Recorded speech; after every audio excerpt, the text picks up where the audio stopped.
星期三，华盛顿人权组织维吾尔人权项目警告说，东突厥斯坦在教育营不佳的卫生条件可能加速新型冠状病毒的传播，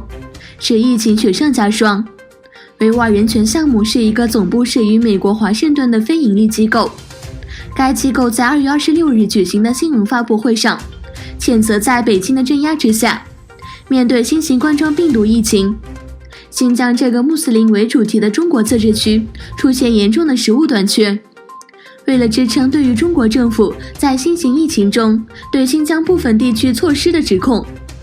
维吾尔人权项目列出了一些证据，包括视频、照片、新疆地区居民的叙述记录等等，并根据这些内容，认为很多人被关在家中不能出门，缺乏足够的食物、药物以及其他的必需品。维吾尔人权项目还谴责中国政府从今年1月底开始，由于东突厥斯坦出现2起新型冠状病毒感染病例，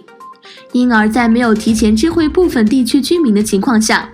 直接进行封闭管理。虽然中国政府屡次否认，但根据美国等国家和一些人权组织机构的控诉，中国以在教育培训为理由，关押了300万名穆斯林。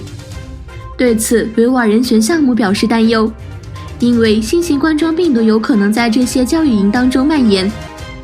德国维吾尔族问题专家郑国恩说，日缅病毒的爆发可能进一步加剧东突厥斯坦维吾尔人侵犯人权的危机。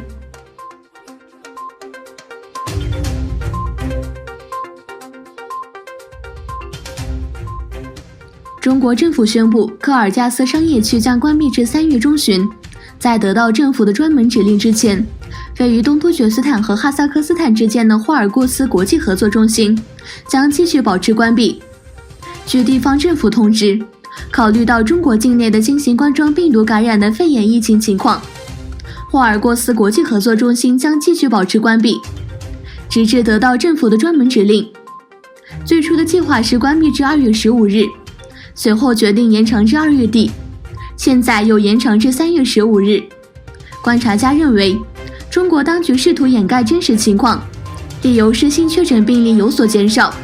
一些工作场所已经开工，部分地区的宵禁已经取消。但是，关闭像霍尔过斯这样的重要的贸易中心，表明情况确实很严重。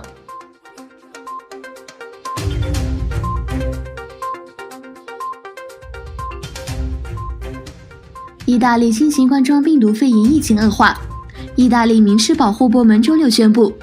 确诊病例突破1000宗，死亡总数增至29人。冠状病毒从中国传播到亚洲，从意大利传播到欧洲，意大利成为病例数第3大的国家，冠状病毒为1049例。此外，在首都罗马尚未发生武汉病毒，但旅游业的取消率达到90%。另一方面，虽然冠状病毒已在欧洲其他国家传播，据报道，荷兰的病例数已增至6例。在另一个病例最高的国家伊朗，死于冠状病毒的人数增加了9人，累计死亡人数为43人，病例数量增加到593例。同时，伊朗议会发言人艾斯杜拉·阿巴斯宣布，对5名代表的冠状病毒检测呈阳性。另一方面，美国卫生官员周六称，美国出现首例死亡病例，死者是华盛顿州西雅图附近一名50多岁的男性。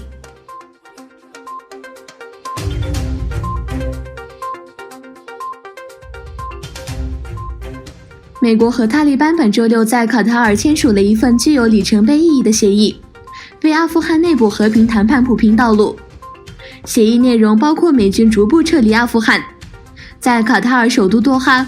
美国阿富汗问题特使哈利勒扎德和塔利班在卡塔尔的政治办公室负责人巴拉达尔，在大约300位嘉宾的见证下签署了协议。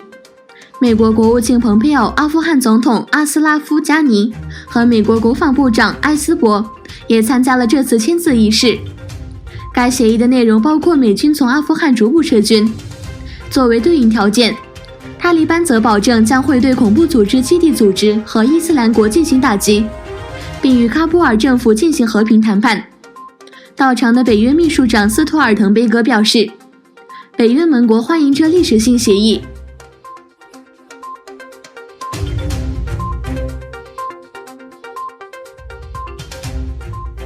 马来西亚最高元首阿卜杜拉宣布，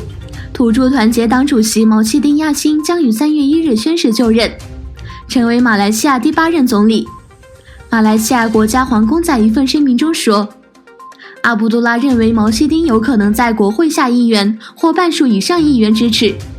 希望政治困局结束。毛希丁在前总理马哈蒂尔·穆罕默德2018年所属政府任内政部长